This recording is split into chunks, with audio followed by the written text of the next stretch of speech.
സുരക്ഷിത നീക്കുവാണ്. എൻ്റെ പ്രിയപ്പെട്ടവരെ, ഞാൻ കഴിഞ്ഞ ദിവസം പറഞ്ഞില്ല, ഞാൻ സിംഗപ്പൂർ ധ്യാനിപ്പിക്കാൻ പോയെന്നാണ്. അപ്പോൾ അദ്ദേഹത്തിൻ്റെ 3-ാം ദിവസം ആരാധന നടന്നിട്ട് സമയത്ത് കർത്താവ് എന്നോട് പറഞ്ഞു, എമ്മാവുസിൽ എല്ലാവരും കുർബാന സ്വീകരിച്ചേ, എവരിബഡി ലാസ്റ്റ് നിമിഷം എല്ലാവരും കുർബാന സ്വീകരിച്ച് കഴിഞ്ഞപ്പോൾ ഞാൻ കുർബാന സ്വീകരിച്ചതിൻ്റെ ഒരു അന്തരീക്ഷത്തിലും ആ അഭിഷേകത്തിലും കർത്താവ് എന്നോട് ഒരു പ്രാർത്ഥന തന്നെനിക്ക്. അത് എമ്മാവുസ് ശിഷ്യന്മാരെ അനുബന്ധിച്ച് നടന്ന ഒരു ആധ്യാത്മിക അനുഭവമാണ്. അത് ലൂക്ക 24:29. അവർ അവനെ നിർബന്ധിച്ചുകൊണ്ട് പറഞ്ഞു, ഞങ്ങളോട് കൂടെ താമസിക്കുക, നേരം വൈകുന്നു, പകൽ അസ്തമിക്കാറായി. അവൻ അവരോട് കൂടെ താമസിക്കുവാൻ കയറി.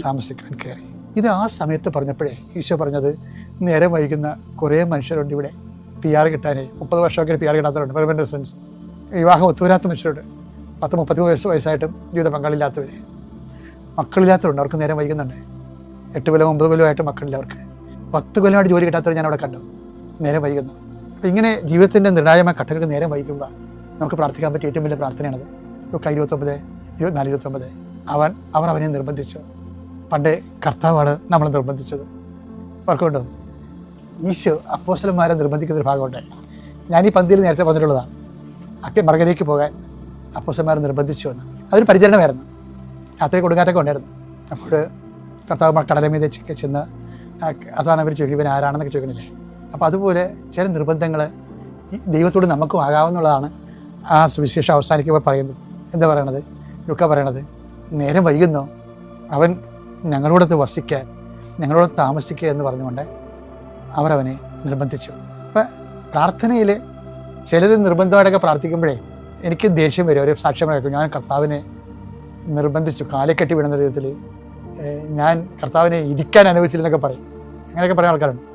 അങ്ങനെയൊക്കെ പറയാം, പക്ഷേ അത്രയും നമ്മുടെ ആധ്യാത്മിക ജീവിതത്തിൽ ചുമ്മാ വായിട്ട് നോക്കി തെക്കുവടക്ക് നടന്നിട്ടും കർത്താവിനെ നിർബന്ധിക്കുന്ന ഒരു കാര്യമില്ല. അതാണ് എനിക്ക് ജസ്റ്റ് ദേഷ്യം വരുന്നത്. പക്ഷേ ദൈവത്തിന് വേണ്ടി ജീവിച്ചതിന് ശേഷം സത്യസന്ധമായ ഒരു കാര്യത്തിന് വേണ്ടി നമുക്ക് ദൈവത്തെ നിർബന്ധിക്കാൻ തെറ്റില്ല. അതാണ് ഇവർ ചെയ്ത് അമാവാസ്യ ശിഷ്യന്മാർ. പക്ഷേ എൻ്റെ വിഷയം അതല്ല.